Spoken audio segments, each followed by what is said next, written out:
নমস্কার ভক্তবৃন্দ, জয় জগন্নাথ। আজ আমরা জানব পৃথিবীর অন্যতম বিস্ময়কর রান্নাঘর পুরীর জগন্নাথ মন্দিরের রোষাঘর বা রান্নাঘরের কিছু রহস্যময় কাহিনী। শতাব্দীর পর শতাব্দী ধরে এই রান্নাঘরে প্রতিদিন হাজার হাজার ভক্তের জন্য মহাপ্রসাদ প্রস্তুত করা হয়। কিন্তু আশ্চর্যের বিষয় হল, এখানে ব্যবহৃত হয় না কোনো আধুনিক যন্ত্রপাতি, তবুও প্রতিদিন সময়মতো রান্না সম্পন্ন হয়। লোকবিশ্বাস অনুযায়ী এই রান্নাঘরের প্রকৃত অধিষ্ঠাত্রী হলেন মা লক্ষ্মী।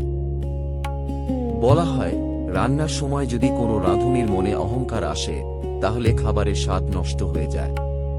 আর যখন ভক্তিভরে রান্না করা হয়, তখন সেই খাবার মহাপ্রসাদে পরিণত হয়।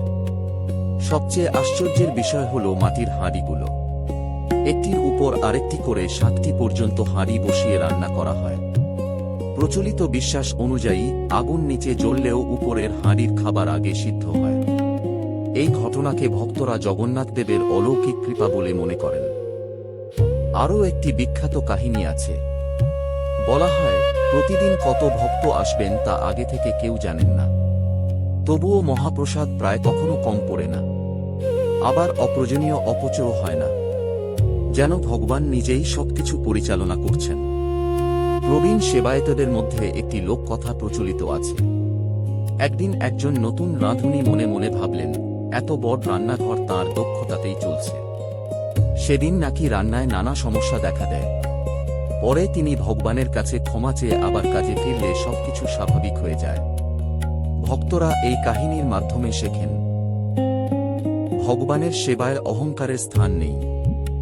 এই কারণেই পুরীর রান্নাঘর শুধু একটি রান্নার স্থান নয়, এটি ভক্তি, সেবা এবং ঈশ্বরের প্রতি সম্পূর্ণ আত্মসমর্পণের প্রতীক। তবে মনে রাখতে হবে, এসব ঘটনার অনেকটাই লোকবিশ্বাস ও ভক্তদের মুখে মুখে প্রচলিত কাহিনী।